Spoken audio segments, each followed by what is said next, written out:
the West Coast, where Hans is joining us from, and well, it turned to Friday an hour ago here in Mountain Time, Alberta, Canada.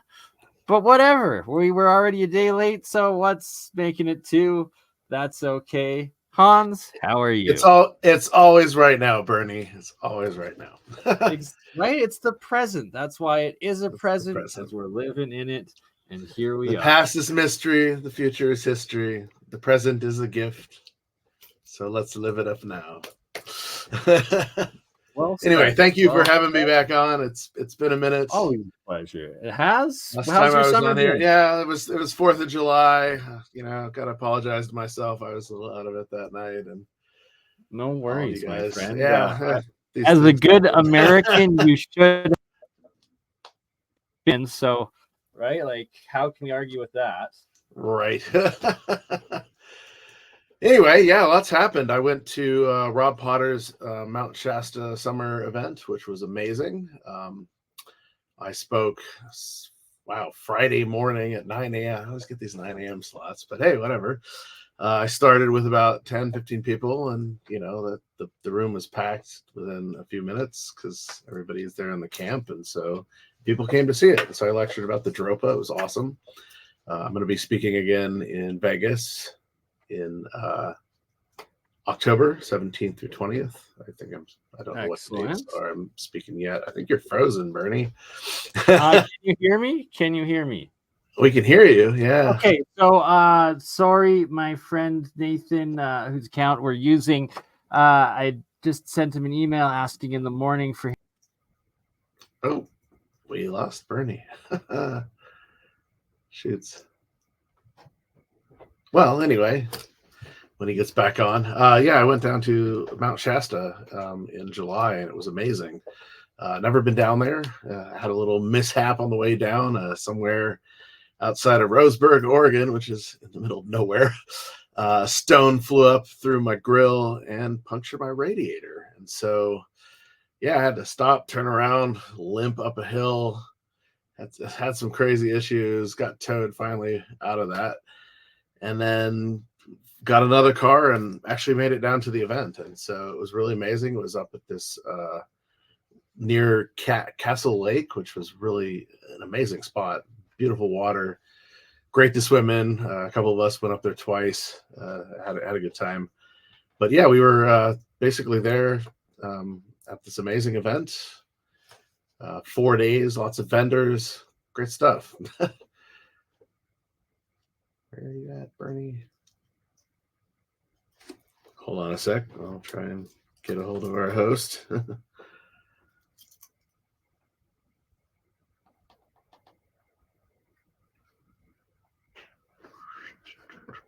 Back in a moment, folks.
Anyhow, not quite sure what happened to Bernie. Hopefully he gets back on. Anyway, so tonight we were going to talk about something that my father brought up a couple of years ago. It was around 2016, 2017. He started diving into things that I never thought my father would dive into. My father is a cultural anthropologist. He did a lot of his work in Nepal. And for me growing up around that, it was very fascinating because I got to see some of the stuff that he was interested in. And he would always joke based on his different job types So one of his jobs was being a social forester. And so a friend of mine joked with him one day and said, "What is a social forester, Don?" And my dad looks at him all sternly and he goes, "A social forester is somebody that talks to trees." And so one day he joked about microchloral anthropology. And so what is that? Well, it's the study of little green men, aliens. And so it's interesting that he started getting into these topics, now in his later years. My father's in his 80s. And so in 2017, he sent me this very interesting article about this radio wave that was found in space that repeats every 20 minutes. I believe it comes from a similar region as to the WOW event in the 1970s that SETI picked up and kind of became the spark of the book Contact that Carl Sagan had written, and then it turned into pretty much a movie. So in 2017, my dad is sending me this article on these radio waves, and I'm sitting there going, I wonder what exactly that is, because also at this time or shortly thereafter, we received these radio waves from I'm not exactly sure where they were coming from, but are we back? I'm back. Sorry about that. I'm like halfway into. And we got Ben. Ben, welcome, Ben. So continuing on, my father sent me this article in 2017, which I actually share with BurnEye, about these radio waves that were coming from a certain sector in space. And so it's interesting because I started pulling up articles around this, thinking of the WOW event and then Contact. And I'm like, well, why are they coming up with this now? Because this is now the second or third time that they've discovered this burst of radio waves. I think it repeats every 20 or 22 minutes coming from a specific sector of space. And so my thought is there's other information around here. And then NASA comes out with this interesting article about synthetic DNA and how it will help us discover alien life. And this kind of blew me away. And so I shared it with my father, and he turned around and he sent me a bunch of other stuff that he had been researching into. And I started thinking about that. I'm like, synthetic DNA. Well, in Contact, we were sent radio signals, right? And we were sent basically a 3D configuration of a device that could send our mind, body, and spirit, a Merkaba device in a sense, to Vega. Well, interestingly, Oumuamua seems to also come from the trajectory of Vega. I thought more, serious, but that is also in that direction during time and space. And so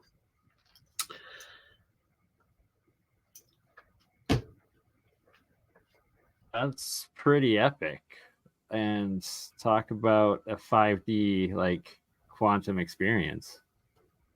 Well, right, yeah. And so Jodie Foster's character doesn't actually go to Vega. She does in her mind, but in our real time, she just falls through the device. And so I was thinking, well, if we're getting radio signals and NASA's coming out with this synthetic DNA to, find alien life. Okay, I missed that part. So NASA's doing synthetic DNA, quote unquote, to somehow find alien life. Yeah, look at the articles I sent you in the. Do you mind putting them in the private chat so I can pull them up? God, could I? Oh yeah, hold on, let me. Or just load them yourself and we can share. I'm having some issues with that, so I will just send them to you here. Hold on again. So this is the. Nathan, feel free to join in if you want. This is one of them, but it's not. It's like clues about deep space. That's not really the one I want. Is it this one? Why am I not finding? Oh, here it is. Bingo. There it is. Okay, that's what I'm looking for.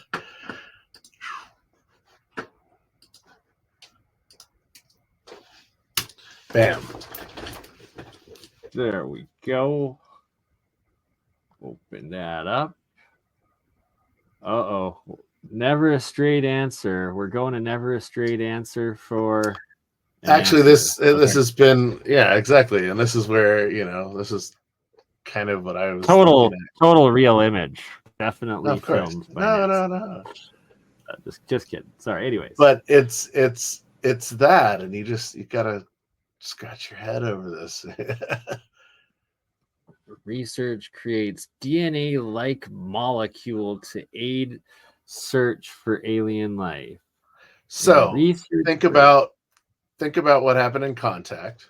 Okay, we receive this 3D device to take us to Vega, but we're also receiving a radio signal now. And I'm in my background mind with my dad going back and forth with these crazy conversations. I was like, well, what if we were sent, this synthetic DNA to create a being or a life here instead of going there? And so instead of something like projected panspermia, you could send your own prototype here as a genetic cousin of sorts, an avatar for, a consciousness. And so this was the random conversation my father and I were having back and forth. And that's where I was starting this. And I was really blown away with this, because also in this year, and here's the other one that really kind of blew my mind. This one showed up on a lot of places, but of course on CBS. So see bullshit, right? See the BS, right? Yeah. This ended up in Forbes and a whole bunch of other things. So check this one out. Okay. Yeah, check the other link out I just sent you.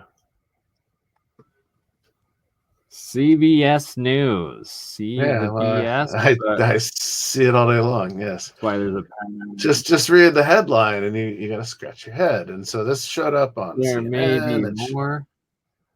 And 36, which is such a magical 36. number. 33 plus 3, Illuminati aliens 369, right? Exactly. So the question is, how do we know this? Are we eavesdropping on their conversations, or are we part of these conversations? Right, exactly. More likely are we having these conversations? Are we part of these 36 communicating intelligent alien civilizations? Come on. So we hack their system. Are we spying? This all came out within a month of each other, these 3 articles. Okay, so this DNA, pretty fascinating. These radio telemetry waves bursting every 20 or 22 minutes in a pulse. It's a specific pulse. And so I do remember obviously there's energy transfer, and they're going, oh, it's a dead star and it's giving off radio. It's dead. It's just producing energy pulsing every 2 like what? Right. And so these 3 articles, are kind of back to back. And so then what else happened in 2017? Well, this is kind of when To the Stars Academy, TTSA, got to give, Farrell and Dark Journalists a little credit for this one, because they were going through it at that time. And so here we have, this bass player of Blink 182 or whatever, singer, bass player. And he's surrounded by, all these 3-letter intelligent agency people. And one of them is this character, Lou Elizondo. And so he starts coming out and he's talking disclosure, but they're trying to control a narrative. For those who don't know Lou Elizondo's history, in his own book he just published, he talks about how he was a torture agent, intelligence agent for the CIA at Guantanamo Bay, for one, and that he was also an agent of like misinformation department of like informational warfare, and then all of a sudden comes out and claims that he ran some alien investigative group committee ATIP for the or whatever. Pentagon, that doesn't even exist, and it's all just a psyop. Lou Elizondo, if you don't know, is a psyop. He's a disinformation agent. Okay, so anyway, that comes out, and then shortly after that, they start doing all these funding hearings in Washington D.C., and they start funding Space Force and other anomalous organizations after these weird disclosures start coming out. And so part of that was actually these last years with Grosh's testimonies. But anyway, not quite my field. But in 2017, the whole TTSA and Lou Elizondo piece was coming out, as well as all of these articles. And so again, my dad and I were going back and forth on this, and I was pretty blown away that he was into some of these topics, because most humans it is interesting. When he taught at Washington State University, the guy next to him was Grover Krantz. And so Grover Krantz was the infamous Bigfoot expert. When he died, he wanted himself exhumed with his dead dog. He had one of these huge dogs. What's that? Sorry. This article was 2017? Or no? This was recent 2017, the one on 2017 CBS is also when Oumuamua came through. Yes. Yeah, so okay, exactly, because in this article it says that's what I'm saying. Yeah, all these events happened within this year. And so Oumuamua is coming from Vega, right? In contact, we receive messages from Vega. Yeah, so there's all these things that are overlapping, and my father's kind of connecting the dots with me, and I was very impressed by this. And yeah, some of this is in my Dropa book, because scientists the next year, it's in Scientific American. It's been in a bunch of articles this year. I'm not sure. I haven't actually. Didn't Oumuamua re-enter? I think it's on the other. It's on the other side of the. It's on the other side of the sun or something. It's still somewhere close to us. That's why they're thinking of launching a mission. Yeah, I'm pretty sure it's like it changed its trajectory after leaving our solar system and is about to come back and re-enter our solar system. Wait, wasn't this the asteroid that they used in James Bond Spectre? Classic. Sorry, didn't mean to cut you off there. I was just like, wait, wasn't that the... So they've been in knowledge of this for a while, right? And it's such fake BS. See, Avi Loeb, he's actually trying to get a little bit of the truth of what this really is and what's going on out there. Right? I saw him at an asteroid doesn't just stop, change direction, and then re-enter. No, it does. It slows down and course corrects. How is he? I saw him lecture there. I didn't chat with him. And now since then it stopped. Yeah, because it's like after it left our solar system, it then stopped, and then was around some other bigger asteroids or something, and stopped next to them, and then changed direction and came back and is re-entering our solar system, apparently, from what I've read. But you can't really find too much on that. It seems to be covered up. So that's why ChatGPT is better than Google. It does the best web crawl. Wow, this is interesting. This is so staged. It's fascinating. But hey, it's CBS this morning. See the BS. Boom. There it is. Well, so it's interesting because in 1973, Arthur C. Clarke wrote Rendezvous with Rama. And so it predicts 150 years from now, this cigar-shaped object, tube, kind of like what we would see in Star Trek IV, The Voyage Home, that big space probe that comes in, right?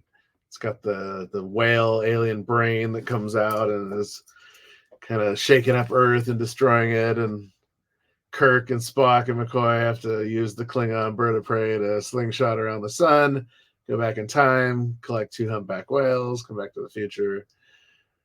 Okay, anyway. So Rendezvous with Rama is kind of a tube like that, but it's like 50 kilometers in length and several kilometers wide, and it's also spinning end over end, which is creating this artificial gravity inside of it, which is what Oumuamua was doing in 2017. This year I was having this amazing conversation with my dad. Right, like just so many anomalous, yet what you would see in technology and intelligently designed and controlled systems happening there. Right. Clearly not an asteroid. So again, back to Rendezvous with Rama, it's interesting that these two objects have almost the same story. And so what was Arthur C. Clarke in the know of, right? I mean, he kind of predicted and foresaw over a lot of things. He was talking about Iapetus before any of us really had seen pictures of it coming back from even the Voyager times. Here's this yin yang, moon of Saturn that's just it's the moon with a view, right? It's such a fascinating topic. Saturn. We keep coming back to that one. It is. It's the gatekeeper, that 6-dimensional whatever the heck it is. So now that you're back, I've told my story. How are things with you? Pretty good. Pretty good. I've been working on the alchemy a bit more and trying to get more of Sir Isaac Newton's papers, memoirs, and treatises on alchemy and getting them translated and deciphering them. But sadly, I wanted to read some off tonight, but sadly on my computer, it just gives Latin. On my phone, it gives me the app to translate it to English. Thus, feeling kind of useless with that right now. Let's see. Can we get some English? I don't know. Hopefully so. But I've been unable. It's still about 50-60% of his writings that I haven't gone back through in English translations so far to try to find it, but I hope it's not expunged. I'm pretty sure I did get an English translation of the this is one treatise that it was in when I originally read it, and it was missing huge portions that were edited out. This is this one that you're showing right now. Yeah, and it's got a bunch of lined out areas. It looks like a QRC, like to PDF conversion, was reading this and just couldn't pick up all the letters. Interesting. Indeed. And so I've yet to welcome Ben. Good to have you, Ben. This is Hans. This is Ben. Right? Namaste. Hello. Yeah, it's 3:30 in the morning where I am. Oh, sheesh. Yeah. Where are you located? Michigan. Oh, wow. Okay. Oof. Yeah. It's going to be one of those nights. Gosh darn it. It's going to be one of those days. But that's I'm probably not going to stick around for too much longer. I'm just here for a little bit. Fair enough. Welcome to the fold. Oh, thank you. Thank you for having me. Sorry, I'm just getting my, there we go. Get this in order. No worries. Good to have you, Ben. What's been up you working on next? I actually just put out a bunch of epic shorts on my channel. If you haven't seen them, I've been seeing those. Yeah. What's your channel? Beneficence TV. If you go to Beneficence TV, check out the last one that I posted because it's really good. Do you want to bring it up and we can play it? Yeah, I'll bring it up. Give me 1 second.